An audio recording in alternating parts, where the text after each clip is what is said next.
edu.insight पर आप सभी का स्वागत है। आज के इस अंक में हम बात करने वाले हैं अशोक के अभिलेखों के बारे में, यानी कि we are going to talk about Ashokan inscriptions.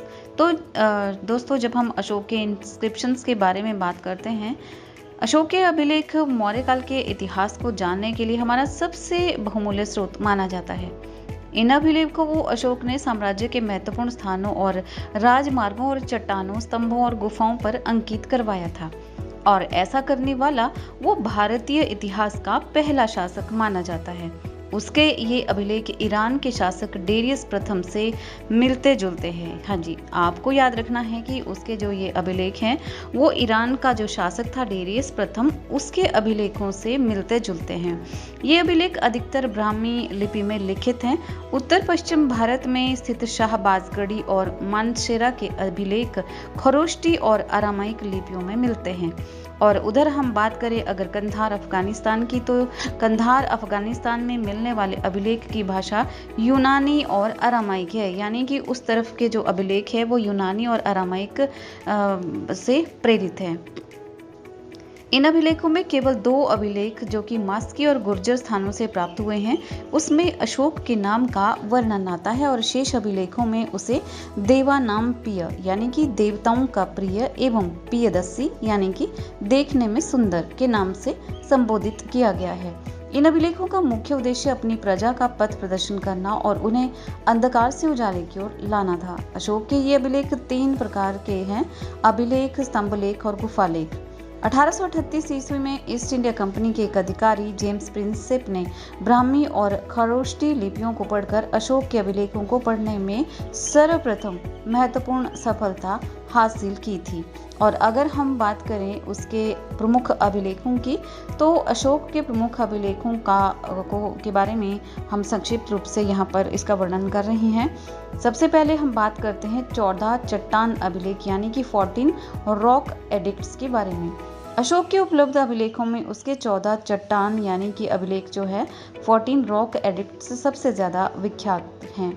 ये अभिलेख 8 स्थानों यानी कि शाहबाजगढ़ी जो कि पेशावर में है, मानसेरा जो कि हज़ारा में है, कलसी देहरादून में है, गिरनार काठियावाड़ में है, सुपारा मुंबई में, येरागुड़ी आंध्र प्रदेश में, धौली उड़ीसा में, और उसके अलावा जोगढ़ भी उड़ीसा में है, इन स्थानों से प्राप्त हुए हैं। इन अभिलेखों को 257 से 256 ईसा पूर्व में लिखा गया था, और इन अभिलेखों में मनुष्यों और पशुओं के उपचार के लिए निर्देश, जीव हत्या की मनाही, राज्य कर्मचारियों को साम्राज्य का भ्रमण करने के संबंध में निर्देश, धम्म के सिद्धांतों, धम्म महामातों के कर्तव्यों, जन कल्याण के कार्यों, अशोक की धार्मिक सहिष्णुता एवं कलिंग के युद्ध के विषय में वर्णन किया गया है। अगर हम बात करें उसके माइनर रॉक एडिक्ट्स की, तो ये अभिलेख रूपनाथ मध्य प्रदेश में, सहसाराम बिहार में, बैरात राजस्थान में, मास्की आंध्र प्रदेश में, सिद्धपुर ब्रह्मगिरी और जटिंग रामेश्वर मैसूर में इन स्थानों से प्राप्त हुए हैं। इन अभिलेखों से अशोक के व्यक्तिगत जीवन और धर्म के जो धम्म था उसके सिद्धांतों के विषय में जानकारी मिलती है। भाबरू अभिलेख, द भाबरू जो ये रॉक एडिक्ट्स है, ये अभिलेख राजस्थान में स्थित भाबरू नामक स्थान से मिला है। इससे ये ज्ञात होता है कि अशोक को बौद्ध धर्म से बहुत ज्यादा प्रेम था। इसमें उसके बौद्ध भिक्षुओं और भिक्षुणियों को दिए गए आदेशों का वर्णन मिलता है। अगला अभिलेख है कलिंग का अभिलेख। ये अभिलेख कलिंग उड़ीसा के धौली और जोगढ़ नामक स्थानों से प्राप्त हुए हैं। इनसे कलिंग राज्य की शासन व्यवस्था के संबंध में महत्वपूर्ण जानकारी मिलती है। फिर आगे बात आती है 7 स्तंभ लेखों की, जो कि अशोक के 7 स्तंभ लेख हैं। अशोक के 7 स्तंभ बहुत ही ज्यादा विख्यात हैं।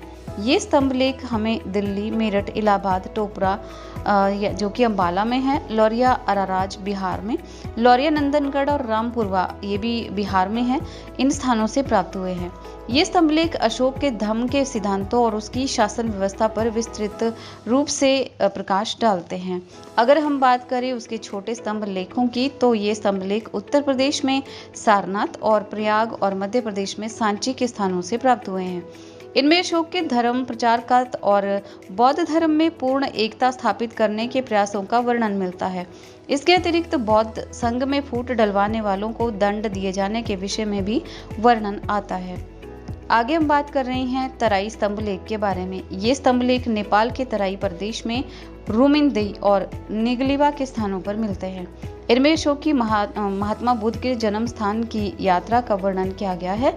और एक बहुत ही महत्वपूर्ण जो अभिलेख है अशोक का, वो है गुफा लेख, यानी कि जो केव इंस्क्रिप्शंस है। ये लेख बिहार में गया में मिलता है। वहाँ की जो बार्बर पहाड़ियाँ हैं उसमें 3 गुफाओं की दीवारों पर ये पाए गए हैं। इन लेखों में अशोक के द्वारा जैन धर्म के आजीविक संप्रदाय को दिए गए दानों का वर्णन किया गया है और ये अशोक की धार्मिक सहिष्णुता का भी एक जीता जागता प्रमाण है। और अगर हम बात करें अभिलेखों के ऐतिहासिक महत्व के बारे में कि अशोक के अभिलेख किस तरह से हमारे लिए महत्वपूर्ण है, हिस्ट्री को डिस्क्राइब करने में, हिस्ट्री को की आगे विस्तृत व्याख्या करने में अशोक के अभिलेखों का क्या योगदान है, तो अशोक के अभिलेख मौर्यकालीन राजनीतिक, सामाजिक, धार्मिक और सांस्कृतिक जीवन पर बहुत ज़्यादा प्रकाश डालते हैं। इनके बिना मौर्यकाल और विशेषता जब हम बात करते हैं सम्राट अशोक के अपने विषय में, उसके अपने विषय में तो बहुत ही ज़्यादा महत्वपूर्ण माने जाते हैं।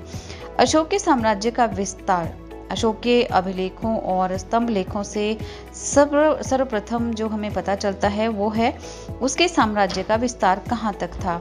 हमें उसके साम्राज्य के विस्तार के संबंध में बहुत ही महत्वपूर्ण जानकारियाँ प्राप्त होती है। इनसे ये स्पष्ट हो जाता है कि उसके राज्य की सीमाएं उत्तर में काबुल से लेकर दक्षिण में मैसूर और पूर्व में खाड़ी बंगाल से लेकर पश्चिम में अरब सागर तक फैली हुई थी। आगे अशोक की शासन व्यवस्था पर भी ये अभिलेख प्रकाश डालते हैं। अशोक के राज्यादेशों से ज्ञात होता है कि उसकी शासन व्यवस्था का मुख्य उद्देश्य प्रजा का कल्याण करना था। इस उद्देश्य से स्वयं राज्य के अलग अलग भागों का भ्रमण करता था। उसने धम्म महामात्रों और राज्य के अन्य कर्मचारियों को प्रजा के दुख दर्द दूर करने के लिए राज्य का भ्रमण करते रहने के आदेश भी दिए थे। उसने प्रजा के कल्याण के लिए अस्पताल बनवाए, सड़कों के इर्द गिर्द छायादार वृक्ष लगवाए, पानी पीने के लिए नए कुएं खुदवाए और यात्रियों की सुविधा के लिए धर्मशालाएं बनवाई। अशोक का धम्म। अशोक के अभिलेखों, स्तंभ लेखों और गुफा लेखों से सबसे महत्वपूर्ण जानकारी जो प्राप्त होती है वो प्राप्त होती है अशोक के धम्म के विषय में। उसने धम्म के प्रचार के लिए प्रत्येक संभव प्रयास किया। बड़ों का आदर करना, छोटों से प्रेम करना, अहिंसा, सच्चाई, धार्मिक सहिष्णुता, दान देना और सादा एवं पवित्र जीवन जीना व्यतीत करना धम्म के मुख्य सिद्धांत हैं। धम्म के प्रचार के लिए धम्म महामात्रों की उसने नियुक्ति करी और धम्म महामात्र नामक जो अधिकारी थे उनको उसने अपने राज्यों में नियुक्त किया। फलस्वरूप अशोक का धम्म लोगों में शीघ्र ही लोकप्रिय होता चला गया। बात करें अशोक और बौद्ध धर्म के संबंध में, तो अशोक के अभिलेख इस बात पर विस्तृत प्रकाश डालते हैं कि उसने कलिंग के युद्ध के पश्चात बौद्ध धर्म को अपना लिया था। इस धर्म को लोकप्रिय बनाने के लिए उसने अथक प्रयास किए। उसने बौद्ध विद्वानों में चल रहे परस्पर मतभेदों को समाप्त करवाया। उसने बौद्ध भिक्षुओं और भिक्षुणियों के लिए नियम तैयार किए। बौद्ध संघों में फूट डलवाने वालों को दंड देने की घोषणा भी की गई। उसने बौद्ध धर्म से संबंधित तीर्थ स्थानों की यात्राएं की। उसने न केवल देश में बल्कि विदेशों में भी प्रचारक भेजे। फलस्वरूप बौद्ध धर्म विश्व का एक विख्यात धर्म बन गया। अशोक के अभिलेखों से उसके चरित्र के संबंध में भी हमें बहुमूल्य जानकारियां प्राप्त होती है। इनसे ज्ञात होता है कि वो न केवल मनुष्यों बल्कि पशुओं से भी प्रेम करता था। उसने अपने राज्य में पशु हत्या पर प्रतिबंध लगा दिए थे। उसने बीमार पशुओं के उपचार के लिए अस्पताल भी खुलवाए। वो अपनी प्रजा के कल्याण के लिए सदैव तैयार रहता था। वो कलिंग अभिलेख में लिखता है, सारी प्रजा मेरी संतान है और जिस प्रकार मैं अपनी संतान के लिए लोक परलोक दोनों में सुख की कामना करता हूँ, सुख की मांग करता हूँ, उसी प्रकार समस्त प्रजा के लिए भी मैं यही कामना करता हूँ। बात करें मौर्य कला की, तो अशोक के काल में निर्मित मूर्तियों, स्तंभों और गुफाओं से मौर्य काल में कला के क्षेत्र में अद्वितीय विकास का ज्ञान प्राप्त होता है। अशोक ने एक ही पत्थर को तराश कर 15 से 18 मीटर ऊंचे स्तंभ बनवाए। इनमें अनेक स्तंभों तो 50 टन से भी भारी मिले हैं। इन स्तंभों के छोरों पर अति सुंदर पशुओं की मूर्तियां बनाई गई हैं। पत्थरों पर और बराबर गुफाओं की दीवारों पर जो पॉलिश की गई है उसे देखकर कला विशेषज्ञ विचकित रह जाते हैं। ये पॉलिश इतनी चमकीली और इतनी अच्छी है, इतनी साफ सुथरी है कि देखकर ऐसा लगता है जैसे ये कोई धातु का टुकड़ा हो। बात करें विदेशों से संबंध के बारे में, तो अशोक के अभिलेख उसके विदेशों से संबंधों के बारे में भी भरपूर जो है वो प्रकाश डालते हैं। इनसे ज्ञात होता है कि अशोक के श्रीलंका, सीरिया, मिस्र और बर्मा यानी कि आधुनिक म्यांमार इत्यादि देशों से मैत्रीपूर्ण संबंध थे। इन देशों में उसने बौद्ध धर्म का प्रचार करने के लिए प्रचारक भी भेजे थे और जिनके यत्नों के फलस्वरूप ही बौद्ध धर्म विदेशों में बहुत ज़्यादा लोकप्रिय हुआ। और एक सबसे जो महत्वपूर्ण बात आती है वो आती है अभिलेख, जो इंस्क्रिप्शन की स्टडी करने वाले जो एक्सपर्ट्स होते हैं उनके आगे इन इंस्क्रिप्शन को स्टडी करते समय कौन कौन सी मुख्यतः समस्याएं आती है। ये तो हम जानते हैं कि इतिहासकारों को इससे अशोक के अभिलेखों से बहुत ही महत्वपूर्ण जानकारी प्राप्त होती है। इतिहास निर्माण में अभिलेखों का बहुत ही ज़्यादा महत्वपूर्ण स्थान है, लेकिन अभिलेख शास्त्रियों को इस जानकारी को एकत्रित करते समय और उनकी ऑथेंटिसिटी को पता करते समय, उसकी जानकारी प्राप्त करते समय बहुत ज़्यादा समस्याओं का सामना करना पड़ता है। जैसे कि कई बार अभिलेखों की व्याख्या में तकनीकी बाधाएं होती है। उदाहरण के तौर पर जिन अक्षरों को हल्के ढंग से उत्कीर्ण किया जाता है वो इस समय के साथ फीके पड़ जाते हैं, अतः उन्हें पढ़ पाना संभव नहीं होता।